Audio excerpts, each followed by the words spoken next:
Good morning साथीहरू, सेवान्नी।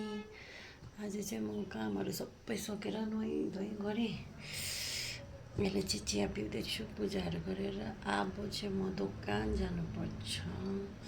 दोकानमा गएर दिनभरि फेरि त्यही काम, हरेस छ जिन्दगी। यो चिया नखाइ नहुने कस्तो होला है साथी हो। बिहान उठेर चाहिँ चिया चाहिँ पिउनै पर्ने अरे है। खानु चाहिँ भन्दैन, पिउनु भन्छ है। तर हामी चाहिँ हतार हतारमा खान्छौँ भन्छौँ नि त, तर पिउनु भन्छ अरे। अन्त साथीहरू, जिन्दगी यसरी चलिरहेको छ। के गर्नु, हतालिँदै दोकान गयो, हतालिँदै दोकानबाट आयो, काम गऱ्यो, त्यत्तिकै बिहान हुन्छ, त्यत्तिकै रात पर्छ, त्यत्तिकै एकछिन सुत्यो बिहान भइहाल्छ है। निन्दा पनि पुग्दैन।